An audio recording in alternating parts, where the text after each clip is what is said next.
National Assembly's Public Investments Committee is questioning operations at the National Social Security Fund. The committee is concerned that all top management of the public pensioner is holding office on an acting capacity for over 1 year since the new NSSF Act became operational in January 2014.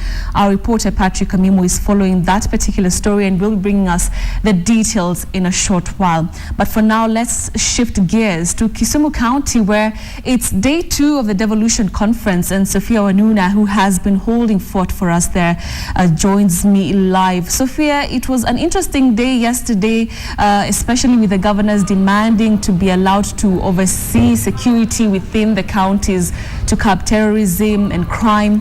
Well, what is the focus today?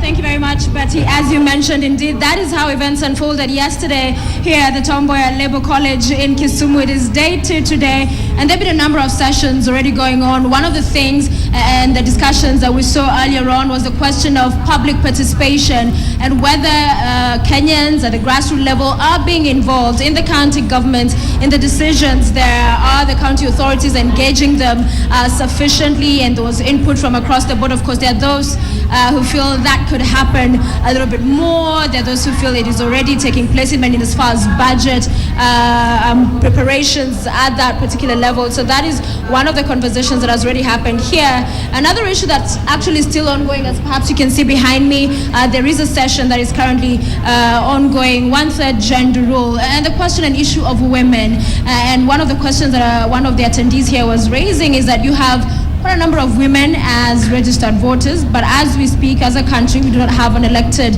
female governor or senator, and they're asking, are women their worst enemies, that they don't elect their own? So some of the issues, again, being discussed in this particular forum, day 2 of the annual delegation, Devolution conference, the second one after the first we saw held last year, and this one was opened yesterday by President Uhuru Kenyatta. And of course, we'll continue to update you on the various discussions that will be going on here. But as you know, a number of governors, quite most of them actually, I understand over 40 of them in Kisumu, and one of them is the Nairobi governor, Dr. Evans Kidero. He's joining me now. And Governor, thank you so much for making time for us. Let's talk devolution first, and this particular conference, 2 years on. We've had a lot of, yes, there's been teething problems, but surely, in as far as the challenges that devolution has faced, should we now go past teething problems to what are really the challenges, and is there political will across the board to deal with the same? Thank you very much. Must say Kisumu is buzzing. We had a very, very successful opening yesterday, presided over by His Excellency the President. In attendance as well was the former Prime Minister, the Right Honorable Raila Amolo Odinga, governors, senior government officials. And of course, this follows the conference, the very first one we had in Kwale exactly a year ago. Yes. When we had the conference in Kwale, we were just beginning. Probably not all CECs had been appointed. The counties had not passed all the necessary laws and regulations that would enable them work. But right now, 2 years on, the theme is we are celebrating the gains of devolution from our own eyes as the implementers, but also the people who get the service.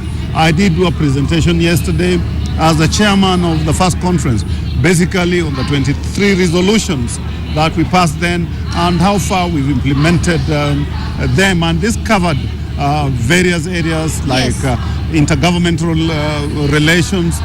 It covered the passing of laws and how we've trained our legal people. Yeah, and intergovernmental relations, back to that question, is there enough political will across the board in as far as not playing politics, but really seeking to ensure that services are getting closer to the people, especially the county? Absolutely. You know, the intergovernmental relations is implemented or managed through the summit. And in the last 1 year, we did not have the the Intergovernmental Relations Council. And right now, that was one of the resolutions that had been passed. We know Professor Karega and his team have been appointed and they'll be managing that. So I'm sure that we will see a much smoother relationship going forward. The other more important things were in terms of devolved functions, a lot of the functions that were devolved have been taken up by the counties. But also there are areas which there were disagreements, especially like areas on roads, and that went to court and went back again to the court, said that we go back and negotiate. So that's still hanging in the air. Okay. All right, let's move along, Governor. I'll cut you short there. Apologies for that. But let's move to Nairobi County, where you are the chief, and talk about some of the issues that Nairobians watching this afternoon will be keen to hear from you on. One of them, decongestion. And many have argued that Nairobi was built for cars, for vehicles. And we've seen a lot of work in terms of infrastructure happening outside and around Nairobi. But what has failed to happen is to ensure that the same amount of work and effort is happening within the CBD to decongest the same. Some of your efforts have seen, we've seen some reversals in essence to see traffic continue to flow. What is going to be the solution to this mess? We are losing a lot of money. It's frustrating. Even you yourself mentioned some families are breaking up because of this. What will be the solution? I think, the first place is that Nairobi has not developed infrastructure commensurate with the population growth and the number of cars that's growing.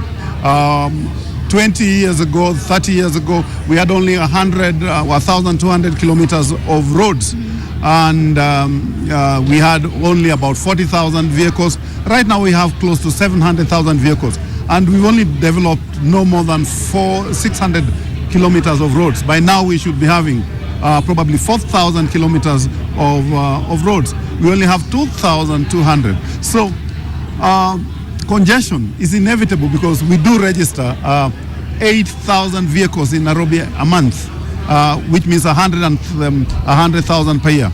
And this is what necessitated what we do to decongest Nairobi.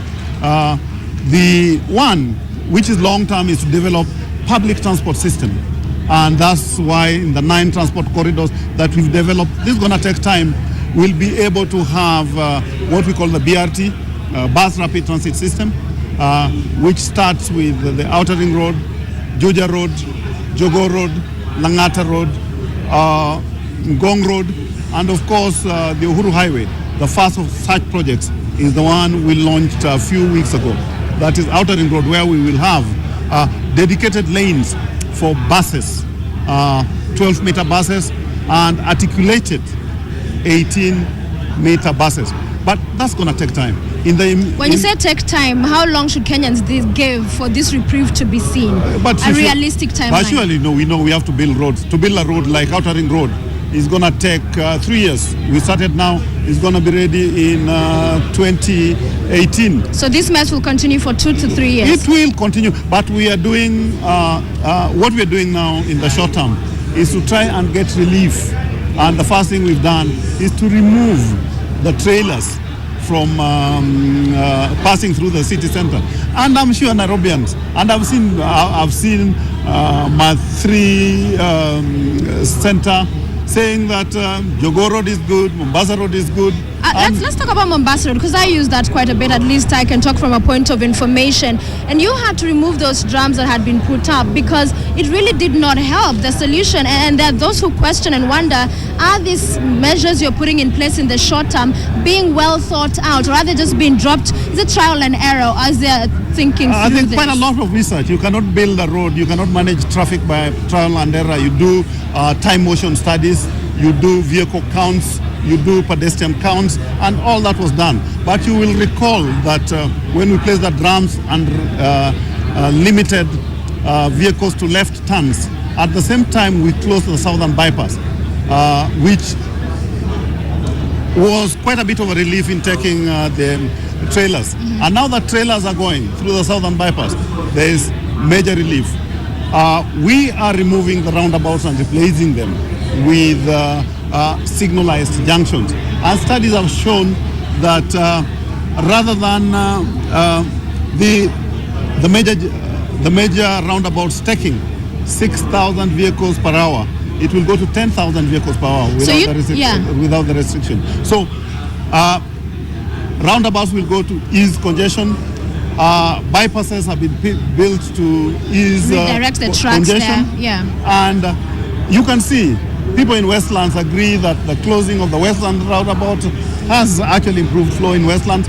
Tomboya roundabout, when it was closed, is actually improved the flow of vehicles, and even the fare to Kasarani has dropped. But Governor, we saw the lights that were put up. 400 million shillings was spent on that, and also the cameras. That is a flopped project. And I remember speaking to your deputy governor at some point, and the reason that was given as to why those traffic lights were not working is that there was a software that had not been brought into the country that would then synchronize all these operations. Nairobians then lose confidence in as far as whether there's a clear direction in where we're going. In the first place, we must appreciate that was never a county government project. It was actually being implemented. We inherited it from the Metropolitan Ministry of Metropolitan. And it only covers probably 20 junctions. Nairobi has 247 junctions. And the next phase which we are going to do, because phase 1 was what we've done. Phase 2 is signalized junction. And phase 3, where we are working with World Bank, we are going to do signalized junction not only on 6 roundabouts, but 247 roundabouts in Nairobi. And that's going to have, the project will be completed within the next 2 years. All right, we need to hand this back to studio, but before we do that, let's talk quickly about security, CCTV cameras especially. Remember, you had indicated after the tragic killing of MP from Kabete that was captured. Later it was realized that there were some cameras that were not working, and we're hearing now governors talking about devolved security. What do you see as your role, especially for Nairobi, the capital, the heart of Kenya, that needs to happen to ensure you're supporting the national government in securing? In the first place, the cameras are working. That's what led to the arrest of the people who murdered Mheshimiwa Muchai. Correct. And those are not only cameras that are in the city. We have 49 cameras. The government has placed, and you'll recall at Control and Command Center through Safaricom, they're putting another close to 1,000 cameras. Yes. Also, we passed on our building laws. All buildings must have CCTVs, and that's not happening. So that is on hand. The second thing is we are improving the lighting of Nairobi. We've just renovated 26,000 lights. We are replacing all the sodium lamps with LED lamps so that they are brighter. And we are establishing, building within the next 6 months, another 56,000 street lights. Yes. Actually, tonight, we are testing the lights that we've done from Gong Road to Westlands through the Kilimani and Westlands roundabout ring road. Okay. And just to finish on the issue of security, there's nobody who knows areas better than the county government. And when the American ambassador, Mr. Godek, was presenting yesterday, and the British ambassador, they say that you cannot manage security without communities. Correct. And what the governors are asking is that as communities, they need to be given involvement. We're not asking to take. It's a question of cooperation and consultation as envisioned in our constitution. Yeah, Dr. Kidero, unfortunately, we have to end it there, rushed for time. I understand we must take this back to the lovely Betty Kialo, who's in Nairobi studio. Betty, perhaps if we have time, we'll do get back to us here at the Tomboya Labour College. We'll also be speaking to the Mombasa Governor Joho to get an indication of what's happening in as far as the nurses strike. And also he appeared before the EACC yesterday. His thoughts after that. Betty, back to you. Sophia, thank you very much for that interesting discussion with Nairobi Governor Dr. Evans Kidero. Of course, we wait to see if those serious strategies that he's hoping to put in place will work for Nairobi residents. Let's now revisit another top story that we highlighted earlier on. The National Assembly's Public Investments Committee is questioning operations at the National Social Security Fund. The committee is concerned that all top management of the public pensioner is holding office on an acting capacity for over 1 year since the new NSSF Act became operational in January 2014. Our reporter Patrick Amimo now joins me from Parliament. Patrick, thank you very much for joining us. We understand that that particular meeting started a bit late, but have you been able to gather any information? Thank you, Becky. Indeed, the meetings are ongoing where we have the top management of the NSSF from the National Social Security Fund who are being waived by the Public Investment Committee with which operations that organization. And it is the net value for NSSF is 132 billion shillings. And members of parliament are concerned that as the NSSF stands now, all the top management working under in acting capacity. There's no board of trustees that can oversight operations of NSSF. So their concern is that these state of affairs is a fertile ground for looting, and they have already raised the red flag that if matters are not improved at NSSF, then the public stands to lose its money to those investments that are ongoing at NSSF. Already, we know that the CS paper was suspended, Kazungu Kambi, and now the acting CS for Labor, Rachel Omamo, could not attend this particular meeting, maybe to clarify on some of the issues that are pending due to a cabinet meeting that was being held at State House. But members are very concerned about the state of affairs at NSSF because the 132 billion shillings cannot be left just like idle with people who are not holding office substantively.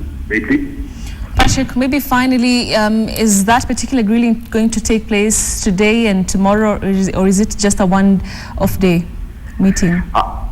There are certain investment ranges that the members are concerned about from the top management, and especially there is an issue to do with Hazina Center, which is touted that after completion it will be the third highest scale in Africa. This project, there are issues surrounding the tendering process, which very well ended up to China Jiangxi International Limited, which was awarded that particular tender contract. But then members also raised concern about there was an adjustment figure by 115 million shillings, which was done at the technical evaluation stage and not financial stage. So they're also asking why this adjustment is a figure of 115 million shillings. And they see this probably as an attempt by somebody to steal pensioners' funds. There is also the other issue, another investment that is happening to the NSSF, 1,010 acres in Morocco municipality, where the management is not clear on the estimated cost of this particular project, where they want to put up 60,000 housing units. But the only value they have is for the land, which they say is about 2.7 billion shillings. Yet they want to put in 60,000 houses. Yet they don't know how much maybe the board has set aside to construct that particular project, which is a joint venture. So also members are raising eyebrows about this particular project, and maybe see it could be a scheme to swindle public funds. That's it. Patrick, thank you very much for that detailed, of course, that detailed phone link there, telling us what is exactly is happening in Parliament buildings. He's going to have all those details in our subsequent bulletins. But moving on to other headlines, recently admitted police recruits have begun to arrive at the Ganja Police College in Nyeri. 10,000 recruits are expected to join the Kenya Regular Police and Administration Police units. This follows the nullification of the previous recruitment exercise amid corruption allegations. The new recruits are expected to join the police force after the training so as to boost security by fighting against terrorism and runaway insecurity.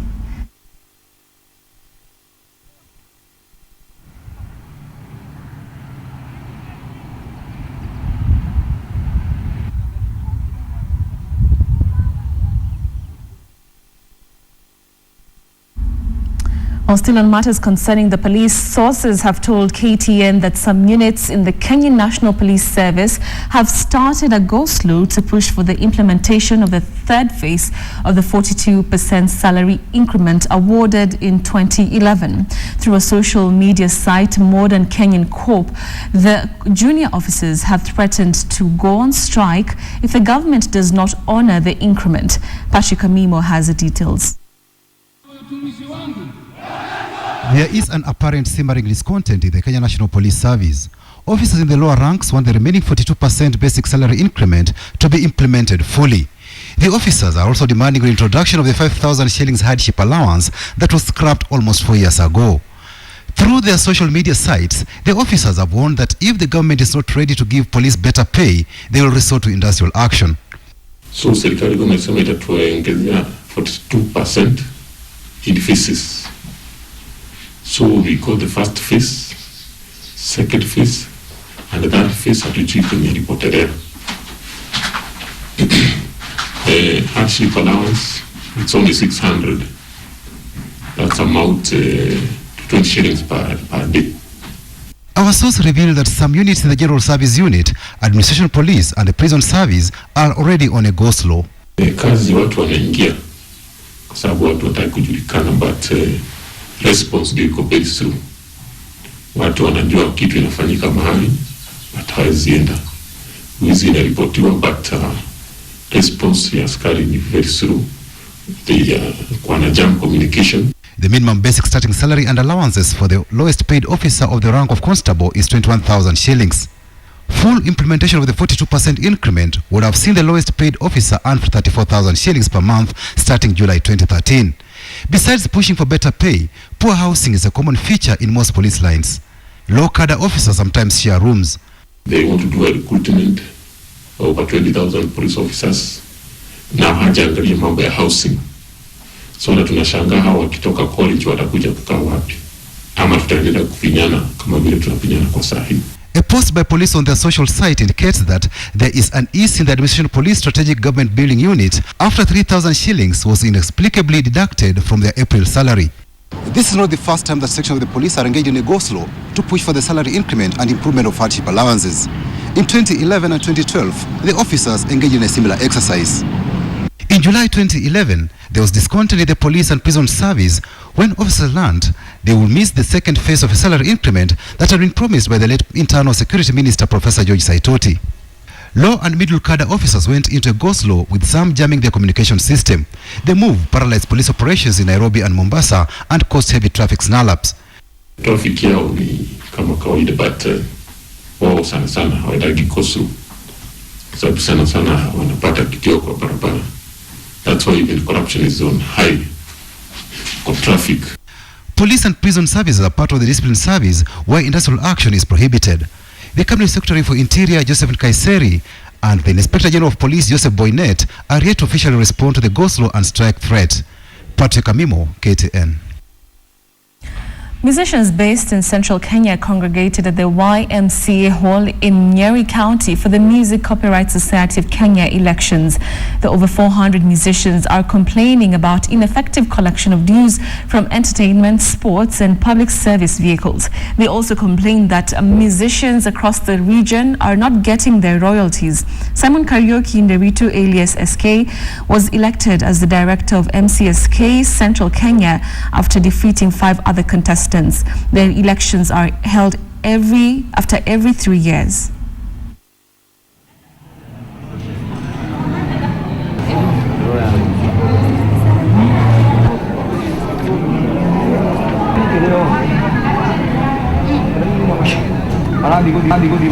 Mimi kwangu bereni nilikuwa napata kama 10,000 kwa mwaka.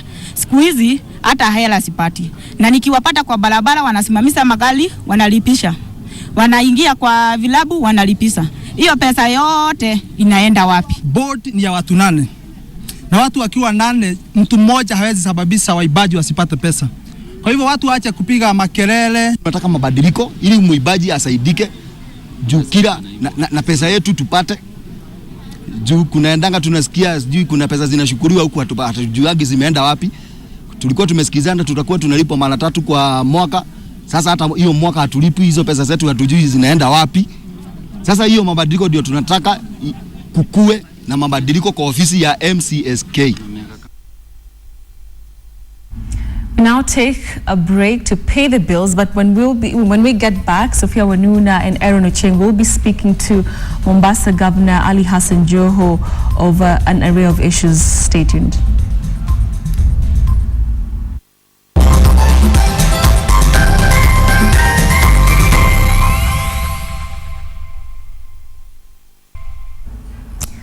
Welcome back to KTN News Desk. Let's now cross over to Sophia Wanuna, who's in Kisumu County, of course, covering for us the Devolution conference. And I understand that she now has Mombasa Governor Ali Hassan Joho. Sophia, take it away. All right, thank you very much, Betty. Indeed, our stay here at the second Devolution conference in Kisumu continues. Earlier on, we spoke with the Nairobi Governor Evans Kidero and touched on a few matters of Nairobi. And now joining me is Ali Hassan Joho. He's the chief in Mombasa County. We saw him yesterday at the Ethics and Anti-Corruption Commission, the Integrity Center, appearing, of course, because his name was in that now infamous list of shame. Governor, thank you so much for joining us. I see you made it fly to Kisumu after the EACC. Talk to us about how that process unfolded yesterday. Well, first of all, thank you for having me. We did visit the EACC headquarters yesterday, Yes. basically to share information on the allegation that somebody claims I may have facilitated the sale of Mwembe Tayari market in Mombasa County. But so that we bring everybody to speed, the fact is that this market was actually leased to a private individual in the year 1996. Yes. So what we did yesterday, and I think that's why one of the reasons as to why it took a shorter period in terms of giving the explanation, is that we gave the chronology of the whole process. Yes. So we began with when the guy applied, to when the approval was given by the minister, to when the sublease was prepared, to the certificate, the issue of certificate of lease, to the point where it was before the courts, when then the court made its pronouncement, and that's about it. So basically, it's issues that were there way before we came to office. So why didn't you step aside when the president called for that? First of all, I saw no need to step aside because Why? I'm being accused for something that happened when I was just about 20 years old, and it is common knowledge. If first of all there was serious allegations, probably would have looked at it differently. But One, two, there are no provisions of an elected leader to step aside. So this would amount to resignation. And if you do step aside, there's a fundamental issue of representation that you would deny your electorate. So therefore, stepping aside is not an issue. Is not an issue. Talk to us about, we're talking now security, and there are some governors who are saying devolve security to the counties. And Mombasa, of course, we've seen a few attacks, kidnappings here and there, and we'll get to that. But let's first backtrack to nurses' strike. Very important, that one. Why did that go on for so long? Well, we saw some people lose their lives. For me, there was none, by the way. There was one loss of life of somebody who and one is too many. Was brought from some quarters after a mob justice that had already died. So to be clear, he never died at the hospital. It is the body that was brought to the hospital. But that said and done, the point is that it is my opinion that the strike was unjustified and unnecessary. Because first of all, you look at the issues that were being raised by the nurses, the union. And one was that they needed to be paid their uniform allowances. Yes. Which we're in agreement. But the point is that there is no clear policy as to what point in the year it's supposed to be paid. It can be from January to December. And we are saying that if you look at the county of Mombasa that has 1,600 nurses, the total cost for uniform allowances is about 5 million, which had been factored in this month's payroll. Right. So there was no issues. There is no justification whatsoever for that strike. For those who do not go back to work, what's the action you'll take? Well, first of all, we went to court. Yeah. And I'm grateful the court saw sense in what we're saying, and they ordered. It is the court that ordered that they end the strike. Yeah. Which was very successful. People are now back to work. But we are putting administrative measures in place so that if you don't report to work, then the nature will take its course. Okay, we must wind up, but to devolve security. Well, I'm not saying we should devolve. There has to be some involvement. And by the way, you can look at our past governments. Post independence, the administration authorities within the province had some level of control of the administration police. Okay. Until the other day, we had the chiefs having administration police. So therefore, we're saying involvement. Yes. All right. Thank you very much. Asante. Ali Hassan Joho, Governor Mombasa County, with us and heading back to Mombasa. Certainly. All right. Thank you. Back to you, Betty. Thank you very much, Sophia Wanuna, of course, covering the Devolution conference and speaking to different leaders about what has been the main concern and the main focus of that particular conference. It started yesterday and today is day 2, and of course we'll have a complete coverage of that particular story in our subsequent bulletins. Moving on to some business, young companies will now have to file their tax returns online following the taxman's decision to stop accepting manual tax returns from non-operating companies beginning the end of this month. The Kenya Revenue Authority says that the firms should first ensure that all the value-added tax and pay-as-you-earn returns for up to end of this month have been filed manually before embarking on the filing the same online beginning next month. The move is expected to increase compliance for firms which are not yet in operation and therefore have no taxable sales or employees yet.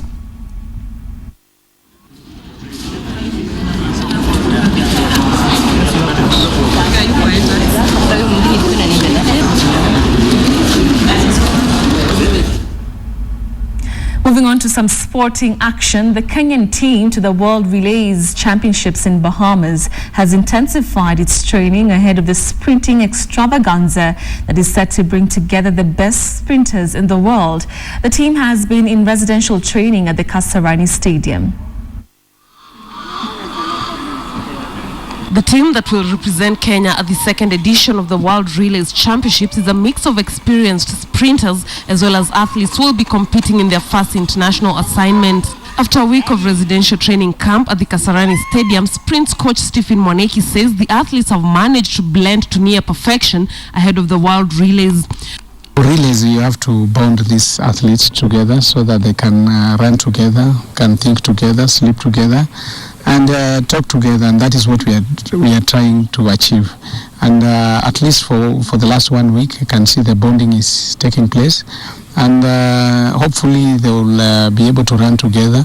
What we are trying to do is we are trying to synchronize the baton handling, and that is very crucial. Focus is currently on the technical aspects like the baton handling as well as how to seamlessly get off the blocks. First times, however, remain a priority. The workout went well, and at least I was able to achieve what I wanted to achieve this morning, and I'm happy, and hopefully things will turn around. Sylvia Tesebe is among the athletes who will be making an appearance at the World Relays Championships for the second time. Wale wenzangu ni new katika team, so mimi ndio nawapatia moral vile huko iko na vile kiwanja iko, kila kitu wasiogope, mbio ni mbio. Chesebe was part of the 4x800 meters team that bagged a silver at the World Relays Championships last year. All the top 8 teams at the World Relays Championships in Bahamas will automatically qualify for the World Athletics Championships in Beijing, China. And it's for that reason that Kenyan athletes have their eyes set on qualifying for the finals. Lynn Washira, KTN. That's why we wind up KTN News Desk. Thank you very much for watching. My name is Betty Kialo. Keep it KTN.